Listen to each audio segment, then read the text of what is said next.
Thank you, California. Thank you, California.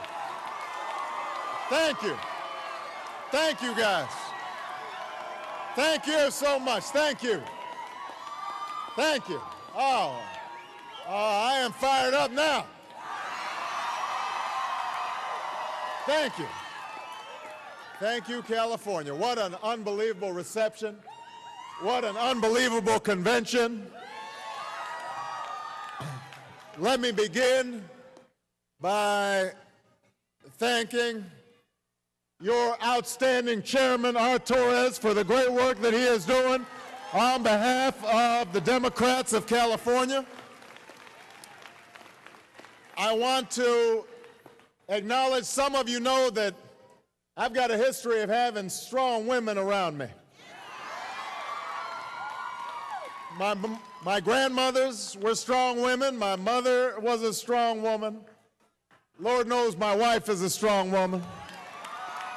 So when I travel, I like to have strong women with me, which is why I'm so grateful to have the support of the endorsements of Kamala Harris, the great district attorney of San Francisco, and Senator Gloria Romero, the majority leader in the Senate, and Assemblywoman Karen Bass, who I'm so proud to have as a major supporter. There's one strong woman, obviously, that is missing today, and I just want to let you know how much I miss, like all of California will miss and all of Washington will miss, Juanita Melinda McDonald, who was such a dear friend and a great public servant on behalf of so many people. And I know that all of us have her family in our thoughts and in our prayers. So, listen, it's been a little over 2 months since we began this campaign for the presidency. In that time, we've traveled all across this country.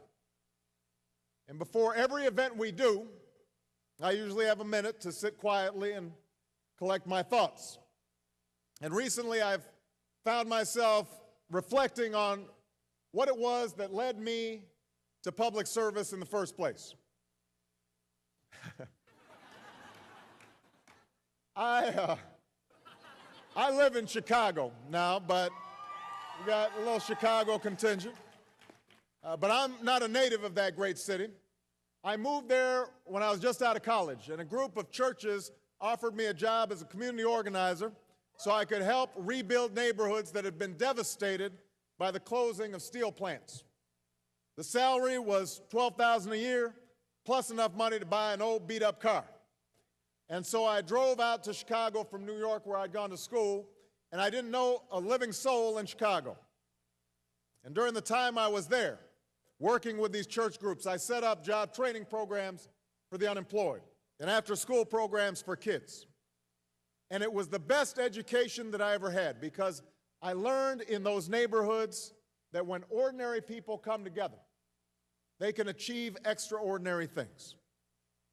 And after 3 years of doing that work, I went back to law school. I left there with a degree and a lifetime of debt. But I turned down the corporate job offers so I could come back to Chicago and organize a voter registration drive.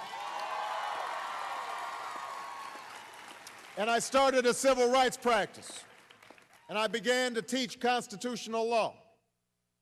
And after a few years, people started coming up to me and telling me that I should run for a state Senate seat that had opened up. So I did what every wise man does when confronted with such an important decision. I prayed on it, and I asked my wife. And after consulting these two higher powers, I decided to get in the race. And everywhere I went, block clubs and PTA meetings and barbershops and beauty shops, I'd get the same two questions. First, where'd you get that funny name Barack Obama? Although people wouldn't say it right, and they'd call me Alabama, or they'd call me Yo Mama, and I'd have to explain, no, the name's Obama, that my father was from Kenya, which is where I got my name from, and that my mother was from Kansas, which is where I got my accent from. But the second thing people would ask me was, you seem like a nice young man. You've done great work. You've got a fancy resume, teaching at a fine law school, civil rights lawyer, family man, church-going man. Why would you want to go into something dirty and nasty like politics? Why would you want to go into politics? And I understood the question and the cynicism. We all understand it. We understand it because we get a sense today that politics has become a business and not a mission. In the last several years, we've seen Washington become a place where keeping score of who's up and who's down is more important than who's working on behalf of the American people.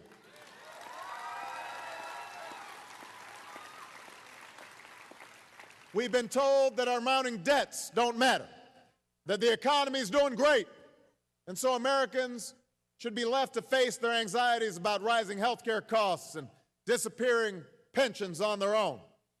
We've been told that climate change is a hoax, that our broken schools can't be fixed, that we're destined to send millions of dollars a day to Middle East dictators for their oil. We've seen how a foreign policy based on bluster and bombast can lead us into a war that should have never been authorized and should have never been waged.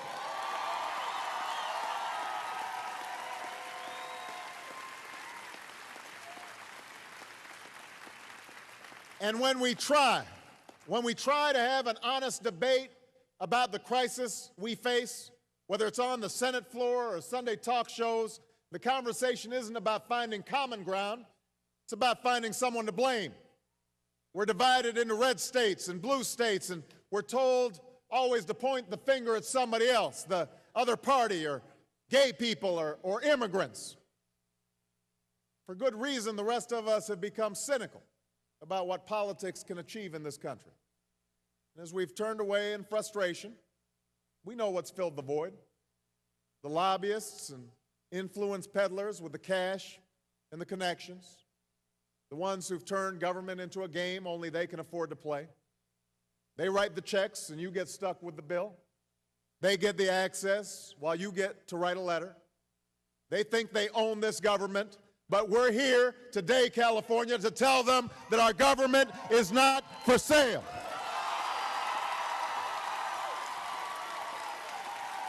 Our government is not for sale. We want it back. People tell me I haven't spent a lot of time learning the ways of Washington. But I promise you this, I've been there long enough to know that the ways of Washington must change.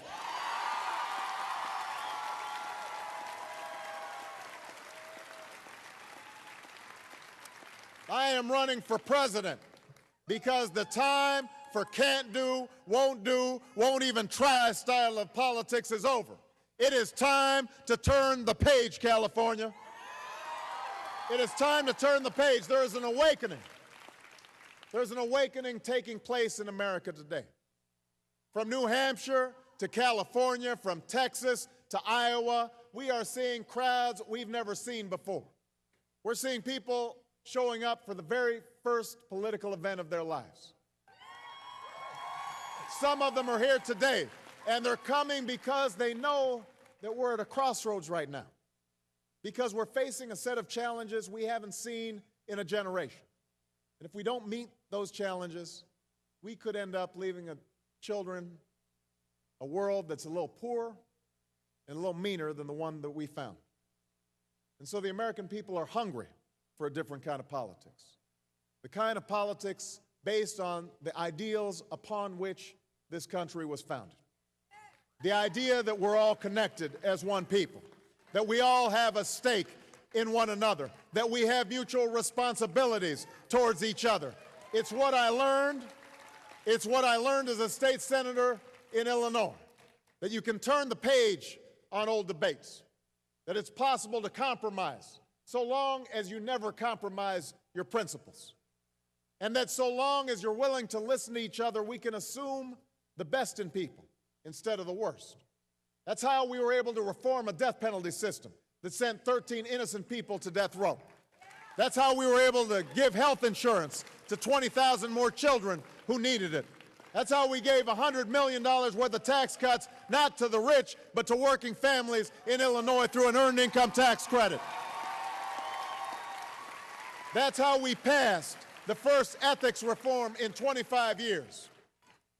We've seen too many campaigns where our problems are talked to death, where 10-point plans are crushed under the weight of the same old politics once the election's over, where experience in Washington doesn't always translate into results for the American people. And so if we do not change our politics, if we do not fundamentally change the way Washington works, then the problems we've been talking about for the last generations will be the same ones that haunt us for generations to come. We must find a way to come together in this country, to realize that the responsibility we have to one another as Americans is greater than the pursuit of any ideological agenda or corporate bottom line. Democrats of California, it is time to turn the page on our politics. It's time to turn the page on health care, to bring together unions and businesses, Democrats and Republicans, and to let the insurance and drug companies know that while they get a seat at the table, they don't get to buy every chair at the table.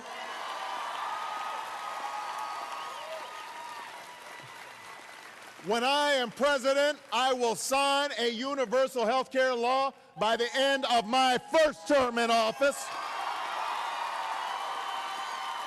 My plan will cover the uninsured by letting people buy into the same kind of health care plan that members of Congress give themselves. It'll bring down costs by investing in information technology and preventive care so we don't have children going to the emergency room for treatable illnesses like asthma. We're going to stop the drug companies from price gouging when patients need their medicine. We'll have a plan that will help businesses and families shoulder the burden of catastrophic care so that an illness doesn't lead to a bankruptcy. And this plan will save the average family $1,000 a year on their premiums, because it's not just folks who don't have health insurance who are suffering. A lot of folks who have health insurance are having a tough time right here and right now in California. We can do this. It's time to turn the page on health care, but it's also time to turn the page on education, to move past the slow decay of indifference that says some schools can't be fixed and some kids just can't learn. As president, I will launch a campaign to recruit and support hundreds of thousands of new teachers across the country, because the most important part of any education is the person standing in front of the classroom.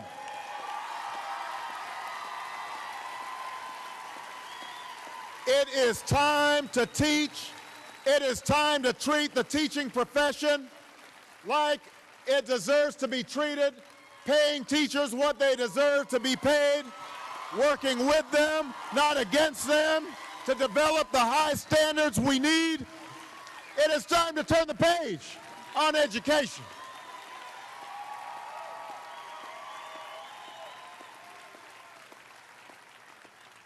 It's time to turn the page on energy, to break the political stalemate that's kept our fuel efficiency standards in the same place for 20 years, to tell the oil and the auto industries that they must act, not only because their future is at stake, but because the future of our country and our planet and our children is at stake as well. As president, I will institute a cap-and-trade system that would dramatically reduce carbon emissions and auction off emissions credits that would generate millions of dollars to invest in renewable sources of energy. I'll put in place a low-carbon fuel standard like you have right here in California, so we can take the equivalent of 32 million cars worth of pollution off the road. And I'd raise fuel efficiency standards for our cars and our trucks because we know we have the technology to do it, and it's time that we did it. We can do this. We can turn the page on energy.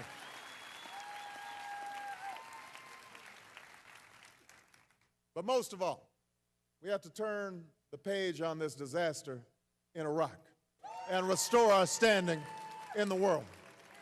I am proud that I stood up in 2002 when it wasn't popular to stand up and urged leaders not to take us down this dangerous path. Many of you did the same and said this was a bad idea when it wasn't popular to say it was a bad idea.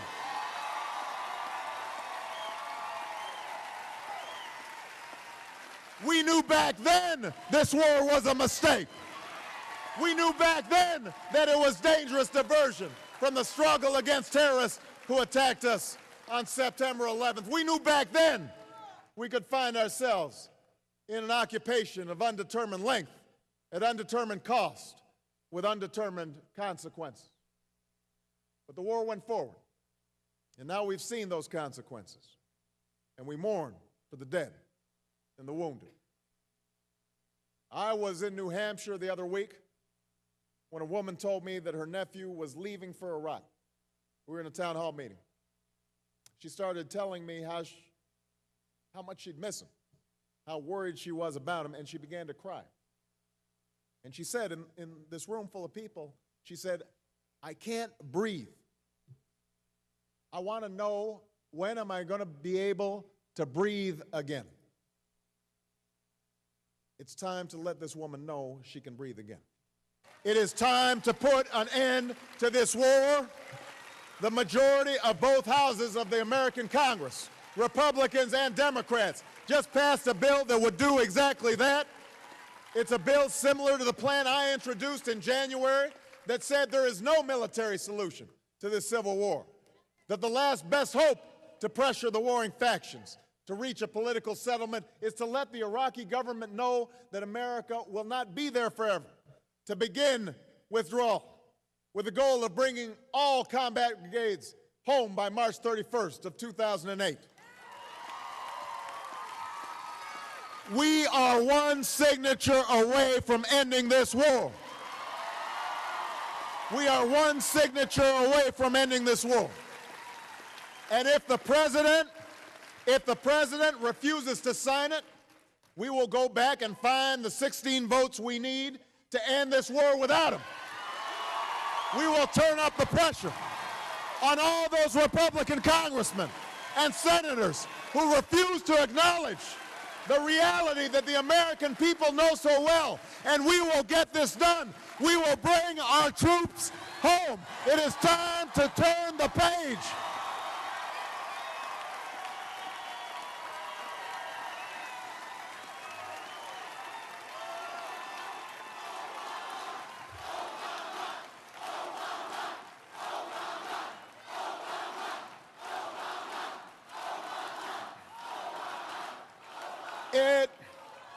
It is time to show the world that America is still the last best hope on earth.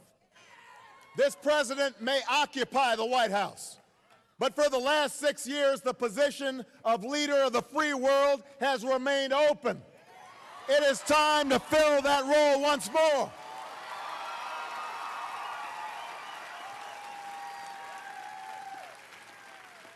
Whether it's terrorism or climate change, global AIDS, or the spread of weapons of mass destruction, America cannot meet the threats of this new century alone. But the world cannot meet them without America. It's time for us to lead. It's time for us to show the world that we are not a country that ships prisoners in the dead of night to be tortured in far-off countries. That we are not the country that runs prisons, which locks away people without telling them why they're there or what they're charged for. We are not a country that preaches compassion to others while we allow bodies to float down the streets of a major American city.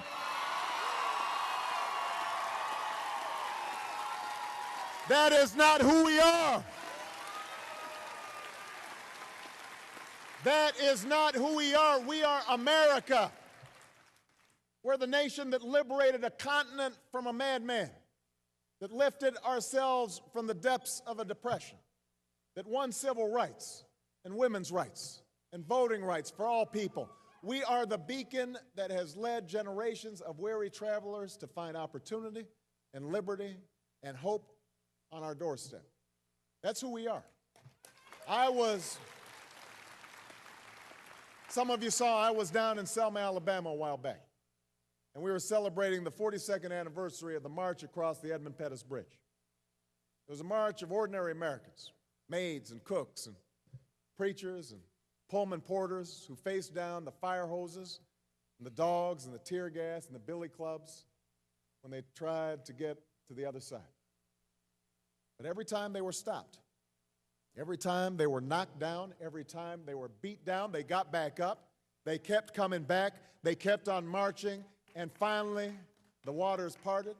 Finally they crossed over to the other side. It was called Bloody Sunday, and it was the culmination of the civil rights movement. And when I came back from that celebration, people patted me on the back. They said, "Oh, what a wonderful celebration of African American history that must have been." And I said, "No, you don't understand. That wasn't African American history we were celebrating. That was American history that we were celebrating. It's our story. It reminds us of a simple truth. It reminds us of a simple truth, a truth I learned all those years as a young organizer in Chicago, a truth you carry by being here today, that in the face of impossible odds, people who love their country can change it. I am confident about my ability to lead this country, but I also know that I can't do it without you. There will be times where I get tired. There will be times where I make a mistake. If you don't believe me, talk to my wife, she'll tell you. But this campaign that we're running is not about me. It's about you. It's about your hopes and your dreams and what you will do. Because there are few obstacles that can withstand the power of millions of voices calling for change. That's how change has always happened, not from the top down, but from the bottom up. And that's exactly how you and I will change this country. California, if you want a new kind of politics, it's time to turn the page. If you want an end to the old divisions and stale debates and scorekeeping and name-calling, it's time to turn the page. If you want health care for every American and a world-class education for all our children, if you want energy independence and an end to this war in Iraq, if you believe America is still that last best hope on earth, then it's time to turn the page. It's time to turn the page for hope. It's time to turn the page for justice. It's time to turn the page and write the great next chapter in the American story. Let's begin the work. Let's do this together, California. Let's turn that page. Let's do it right now. Thank you.